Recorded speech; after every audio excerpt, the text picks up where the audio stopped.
Malam aku bermimpi menyembelihmu dan ini adalah perintah Allah. Lalu anak yang soleh kemudian menjawab, qala ya abati fa'al ma tu'mar satajiduni insyaallahu minas sabirin. Wahai bapakku, kalau ini adalah perintah Allah, maka wajib kita harus melaksanakannya. Mudah-mudahan Allah mencatat kita sebagai orang yang sabar. Hadirin jemaah sekalian, kemudian sejarah mencatat ketika keduanya telah pasrah min ibadil mu'minin, kata Allah, sungguh Nabi Ibrahim dan keluarganya adalah termasuk hambaku yang beriman kepada Allah subhanahu wa ta'ala.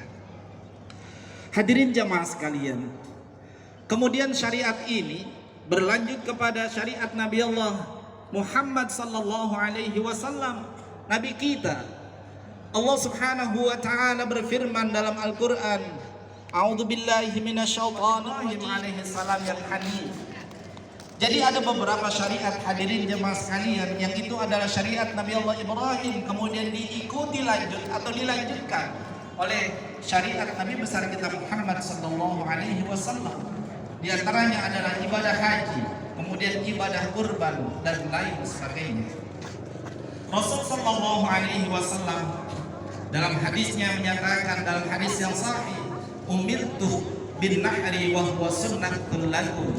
Kata Nabi, aku diperintahkan untuk berkurban dan ini menjadi sunnah untuk kalian. Karenanya menyembelih hewan kurban pada saat hari raya Id dilanjutkan dengan 3 hari tasyrik adalah sunnah untuk umat Nabi besar kita Muhammad sallallahu alaihi wasallam. Hadirin dan hadirat sekalian, jamaah salat Idul Adha yang diberkahi dan dirahmati Allah, Imam Al-Jurjawi di dalam kitabnya Hikmatut Tashri' wa Falsafatuhu mengatakan bahwa setiap syariat, baik itu perintah maupun larangan yang Allah perintahkan dan Allah larang kepada umat manusia, pasti memiliki hikmah dan makna yang besar untuk kita. Rasulullah sallallahu alaihi wasallam. Yang pertama, hadirin jemaah sekalian, hikmah yang dapat kita ambil adalah bahwa kurban adalah merupakan manifestasi dari rasa syukur kita terhadap nikmat yang Allah berikan kepada kita. Sadar atau tidak sadar, hadirin jemaah sekalian, nikmat Allah teramat sangat banyak diberikan kepada kita. Bahkan Allah nyatakan, tidak akan mampu engkau menghitung nikmat Allah subhanahu wa ta'ala. Jadi setiap detik kelihatannya sepele, kita tarik kemudian kita hembuskan napas kita, padahal sesungguhnya kita manusia. Allah subhanahu wa ta'ala berfirman dalam Al-Quran dalam surah Al-Kautsar, inna a'tainakal kautsar fasholli li rabbika wanhar inna syani'aka huwal abtar. Kata Allah subhanahu wa ta'ala, sesungguhnya kami telah berikan nikmat besar kepada kalian.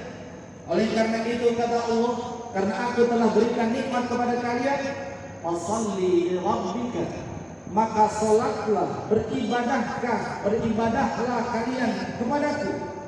Setelah beribadah kemudian kata Allah apa? Wanhar, maka lakukan kurban atau menyembelih hewan kurban. Hadirin jemaah sekalian, jadi sesungguhnya ketika ada orang melakukan kurban, billahi minasyaitonir rajim, ahasiban nasu ay yutraku ay yaqulu amanna wa hum la yuftanun. Apakah manusia mengira dia ditinggalkan begitu saja ketika dia mengatakan beriman kepada Allah subhanahu wa ta'ala, wa hum la yuftanun, padahal dia tidak diuji, belum diuji macam-macam. Hadirin jemaah sekalian, ada orang diuji dengan hartanya, ada orang diuji dengan keluarganya, ada orang diuji dengan pribadinya, dan lain sebagainya. Tentu dalam menghadapi ujian, kuncinya adalah sabar.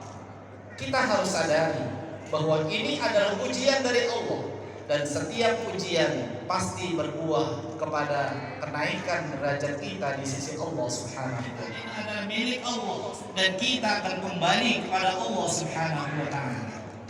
Hadirin jamaah salat Idul Adha yang diberkahi dan dirahmati Allah, sepertinya kalimat ini gampang kita ucapkan, bahkan seringkali kita ucapkan, tetapi yang lebih sering adalah kembalikan kepada persepsi kita masing-masing bahwa sesungguhnya apa yang ada di dunia ini, baik berupa harta, keluarga, dan apapun yang kita miliki, entah itu jabatan,